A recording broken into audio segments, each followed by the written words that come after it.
Okay प्रबुद्ध, तर congratulations, तू जर्मनीला फ्लाय करतोय राईट? Yes sir, thank you. तू masters in computer science Right. UM मध्ये तू फ्लाय करतोय आता. Okay, right. आणि किती तारखेला फ्लाय करतो? सर 20 तारखेला या 20 मार्चला. 24 मार्च. 20 मार्चला. Okay, right. विजा झाला तुझा? हो सर, विजा झाला माझा. सगळं झालं? हो okay, sir. Right. Okay, good. You happy? Yes sir, very happy. Okay okay. तर आम्ही ऍक्च्युली तुला प्रिपेअर करून घेण्यासाठी, म्हणजे भारतातून जाण्याच्या आधीच तुला प्रिपेअर करून घेण्यासाठी म्हणून एक वेगळ्या पद्धतीचे एक मेथड आपण तुला जर्मनीत जाण्यासाठी आपण सांगितली होती. तर त्या माध्यमातून उद्देश आमचा असा होता की तू परदेशात जातानाच आधीच प्रिपेअर व्हावा, जेणेकरून तिथे गेल्यानंतर जाताना तुला कॉन्फिडन्स असला पाहिजे, नोकरी मिळण्याचा कॉन्फिडन्स असला पाहिजे, मला सगळं काही येतं असं कॉन्फिडन्स असला पाहिजे, असा आमचा उद्देश होता. तर तुला काय वाटतं, तू ते चांगलं होतं? तू त्याच्यातून प्रिपेअर झालास? हो सर, मस्तच आहे. त्यांनी पूर्ण सगळ्या अँगलनी कव्हर केल्या दिवस ऑलरेडी. त्याच्यामुळे मध्ये प्रोग्राम पासून पूर्ण रिसर्च जेवढे पण मला गोष्टी मास्टर थिसिस मध्ये लागतील, रिसर्च जेवढे मेथड्स असतील, रिव्ह्यू पेपर करण्यासाठी जेवढे फ्रेमवर्क असतील, ते सगळे डिटेलमध्ये मला या कोर्समध्ये सगळं समजले.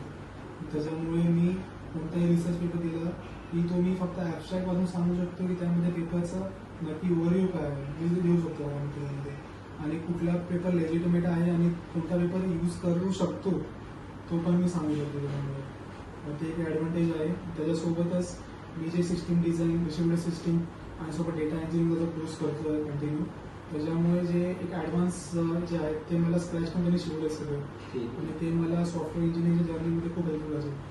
जरी मी सायबर सिक्युरिटीचा अप्रोच करणार असेल जॉबसाठी, जो सिस्टीम आहे त्याचं आर्किटेक्चर कसं करतं आणि जो हॅकर किंवा सायबर सिक्युरिटीवर थ्रेट येणार आहेत, सिस्टीम कशी एक्सपर्ट होणार असेल ती मला आधीपासून माहितीच रेडी आहे.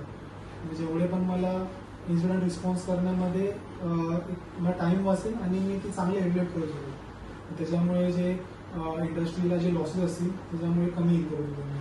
म्हणजे हे सगळे वेगळ्या पद्धतीचे कॉन्सेप्ट तू एक्सप्लोर करू शकतो. हो सर.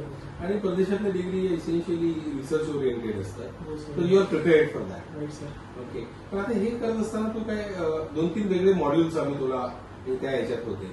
एक ऍडव्हान्स कॉर्नरस्टोन मॉड्यूल होता आणि अजून काय होतं, ऍडव्हान्स जर्नल क्लब आणि एक ऍडव्हान्स कॉर्नरस्टोन मॉड्यूल होता. हे तुला शिकायला, म्हणजे पर्टिक्युलरली माझं असं मत असतं की मुलांनी शिकावं. तर या ऍडव्हान्स जर्नल क्लब मध्ये तुला काय शिकायला मिळालं? सगळ्याच गोष्टी सर. पहिला तर आपल्याला एक रिसर्च ओरिएंटेड थिंकिंग पाहिजे रिसर्च पेपर लिहिण्याच्या आधी. त्याच्यासाठी पहिला आपल्याला रिसर्च पेपर कसा लिहायचा, त्याच्यामध्ये गोष्टी कशा कन्स्ट्रक्ट करायच्या, त्याच्यामध्ये ते आपल्याला नीट समजून घ्यायला लागतं. तरच मग आपण बाकीचे पेपर साईड करून मग आपल्याला एक स्वतःची कुठल्या डोमेनमध्ये आपल्याला रिसर्च करता येईल ते सुद्धा लागतं. ते कसं करायचं ते मी शिकलो. वेगवेगळ्या प्रकारचे पेपर्स आपण लिहायचे, जर्नलसाठी किंवा कॉन्फरन्ससाठी, थिसिससाठी. त्याच्यामध्ये आपल्याला पेपरचं स्ट्रक्चर काय करायचं आणि आपण जे पण सायटेशन्स घेणार, रेफरन्स यूज करणार आहे, त्याच्यामध्ये आपण त्यांची इन्क्लूड करायला पाहिजे. कारण की त्यांचं आपण बोलणार पाहिजे स्वतःच केल्यामुळे, कारण की एक एथिकल कन्सिडरेशन आपल्याला. म्हणजे सगळ्या प्रोसेस तू शिकला. हो सर. आणि तू स्वतः पण पेपर लिहू शकला? हो सर. म्हणजे दोन, एक रिव्ह्यू पेपर लिहिलाय आणि एक एम्पेरिकल थेरोटिकल पेपर लिहिला. Very good very good. 2 paper लिहिले तू आणि 6 महिन्यात केलं सगळं आपण. सर एक टेक्निकल रिपोर्ट पण व्हेरी गुड. 6 महिन्यात तू बऱ्यापैकी द्यायला.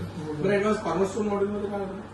त्याच्यामध्ये सर आता जो कम्प्युटिंगचा शिफ्ट आहे स्टार्टिंग पासून, जो स्टार्टिंगला आपण आता नॉर्मली प्रोसिजर प्रोग्रामिंग पासून जो ऑब्जेक्ट ओरिएंटेड शिफ्ट झाला आणि आता पुन्हा लार्ज स्केल एरियावर मॉडेलमध्ये आपल्या एआय मध्ये शिफ्ट आहे. तिथं शिफ्ट सांगितलं किंवा कम्प्युटर सायन्सची थिअरी त्याच्यामध्ये कम्प्लीट केली.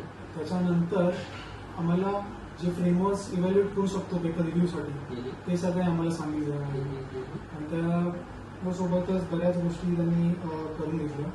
Very good. म्हणजे कोर सब्जेक्टच्या नॉलेज बरोबर ह्या गोष्टी फारच आवश्यक आहेत. म्हणजे जर तू निव्वळ इंजिनिअरिंग करून जर फ्लाय झाला असता, तुला ह्या सगळ्या गोष्टी माहितीच नसतात आणि तिकडे गेला असता आणि तिकडे डायरेक्टली सगळं रिसर्च करावं लागतं हे जर माहित झालं असतं तर तो एक शॉकच राहिला असता तुझ्यासाठी. आणि आता जर तू चाललाय तर तू एकदम वेल प्रिपेअर्ड होऊन चाललाय. तर आमचा उद्देश देखील हा असाच असतो की तिकडे गेल्यानंतर तुमच्यावरती शॉकचा भाव पडू नये, तुम्ही वेल प्रिपेअर्ड राहिला पाहिजे. आणि प्रोफेसर्स देखील तिकडचे तेच एक्सपेक्ट करणार आहे की बाबा हा मुलगा आलाय, ह्याला काहीतरी येते. हे जर शिकला नसता आणि हे आता शिकला. या दोन परिस्थितीमध्ये तिकडच्या प्रोफेसर्सवरती म्हण किंवा ओव्हरऑल सिस्टमवरती इम्प्रेशन तुझं चांगलं राहील. बरोबर. है ना? सर तिकडे गेल्यानंतर तुला लागलीच इंटर्नशिप शोधायची. हो सर. तुला वाटतं की आता तुझा बायोडेटा चांगला झालाय त्याच्या बेसिसवर इंटर्नशिपला डायरेक्ट अप्लाय करू शकतो. हो सर, हो सर. आणि हे जर केलं नसतं तर तुझा बायोडेटा नुसता पोरागत राहिला असता. मी बीटेक केले, हे केले, ते केले.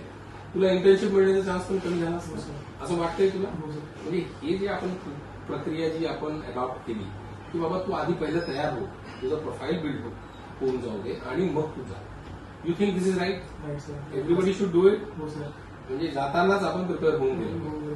आता माझी तुला शुभेच्छा आहेत पुन्हा एकदा. आणि एवढं सांगणार, तुझा प्रोफाईल नेहमी स्टँड आउट झाला पाहिजे. जगामध्ये जॉब्सला कॉम्पिटिशन असतं आणि आपल्याला आपण जोपर्यंत दुसऱ्यांच्या कंपॅरिझनमध्ये आपला प्रोफाईल स्टँड आउट होणार नाही तोपर्यंत आपण सक्सेस मिळवू शकणार नाही. ओके, तर हेच तुला कंटिन्यू ठेवायचं आणि नेहमी असाच विचार करायचा मी वेगळ्या इतरांपेक्षा स्टँड आउट झालं पाहिजे. आता तुझ्याच युनिव्हर्सिटीमध्ये जसे डायरेक्ट मुलं जातील त्यांच्यापेक्षा तुझं प्रोफाईल एकदम वेगळा असणार आहे आणि स्टँड आउट होणार आहे. आणि हाच प्रयत्न तुझे करायचे. ओके, तुला शुभेच्छा. Sir thank you sir. तुम्ही सांगा. ऍक्च्युली सर जेव्हा पहिल्यांदा भेटलो आणि म्हणजे मुळात ही संकल्पना नव्हती की देशाच्या बाहेर जायचं आहे, तर तुम्ही ते आमच्या मनात रुजवलं. पण ते रुजवताना बरेच निगेटिव्ह थॉट्स होते. सध्याचा बाहेरचा सिनियर असेल किंवा अगोदरच्या काही गोष्टी आहेत की असतील, परंतु तुम्ही पॉझिटिव्ह थिंक खूप दिली आम्हाला आणि तो जो बिल्ड झाला ना तो अपच आहे. म्हणजे कुठे असं मला वाटलं नाही की आम्ही खाली आहोत म्हणून. तर त्याच्यामुळे म्हणजे दिलचे धन्यवाद. थँक्यू. आणि म्हणजे मला असं खूप वाटत होतं की बिफोर फ्लाय तुम्हाला येऊन आम्ही कृतज्ञता व्यक्त करतो थँक्यू की थँक्यू सर म्हणजे एक जगाच्या पटलावर तो चाललेला आहे. आणि म्हणजे आम्ही विचारही नव्हता केला. आम्ही फक्त मुंबई महाराष्ट्र खूप झालं आमच्यासाठी जसे देश, पण जगाच्या पटलावर तो कॉम्पिट करायला चालला. आणि हे फक्त एजी आणि तुमच्यामुळे झालं. त्यामुळे तुमचे आणि तुमचे जे सपोर्टिंग स्टाफ आहे त्यांचे आम्ही म्हणजे मनापासून धन्यवाद. आमचं म्हणजे ठीक आहे, तुम्ही धन्यवाद करताय ते आम्ही हंबली ऍक्सेप्ट करतो. ह्याच्यामध्ये जे म्हणजे आपण ज्या पद्धतीनं प्रबुद्धला तयार करण्याचा प्रयत्न केला आणि ही जी आपण विचारसरणी ठेवली की जातानाच विचार असला पाहिजे, तुम्हाला त्याच्यामध्ये थोडंफार चेंजेस खूप खूप वाटतात? खूप बदल होतो, खूप बदल होतो. कारण स्टार्टिंगचं आपलं इंटरॅक्शन आणि आताच्या इंटरॅक्शन मध्ये तो मला फरक जाणवतो. जिथे तो एकही शब्द बोलू शकत नव्हता, आज तुमच्या प्रत्येक प्रश्नाला तो उत्तर देतो. आणि त्याला माहिती आहे तुम्हाला हा, करायचं काय आहे. yes. हा त्याला डिफरन्स हा, आहे. हा. है ना? आणि तो काहीच बोलत आणि काहीच सुरुवातीला तो फार कन्फ्युज हो, होता. हो, हो. तर त्याच्या कन्फ्युजनमुळेच तुमचं ते हे पण बरोबर, होत नव्हतं, बरोबर. डिसिजन होत नव्हतं. आणि आता ह्या सगळ्या गोष्टी त्याच्या हो. येतात, मग त्याच्यात बदल आलेला हो, नक्की नक्की. You are happy about. Yes sir. आणि मी रिकमेंडही केले बऱ्याच ठिकाणी की काय असेल तर. Yes. आणि इव्हन आम्ही आता हा आमच्यासाठी तिकडे तो मायथ्रोन झाला. बरोबर. आमच्या पुढच्या जनरेशनला किंवा माझ्या परिचयामध्ये. करेक्ट. तर हा जेव्हा ह्याच्याकडे बघून ते प्रेरित होतील Correct. तेव्हा तो मार्ग तुमच्याकडून जाण्यासाठी सांगतोय. Yes yes yes. थँक्यू, तुम्ही वेळ दिला आणि जायच्या आधी मला हो.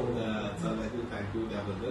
तिकडे गेल्यानंतर फोटोज पाठव. हो सर. तुला काही अडचण आली तर we will try to help you out. Okay, मी तुला जर्मनीच्या नेटवर्कमध्ये कनेक्ट करतो. Okay, see. ओके, हो सर. राईट. पण तुझा प्रोफाईल स्टँड आउट ठेवायचा. हो सर. तुला गेल्याबरोबर खटाखट इंटर्नशिपसाठी अप्लाय करायचं. तुझा प्रोफाईल चांगला ऑलरेडी झालेला आहे. हो sir. Right. Yes, thank you. Thank you sir.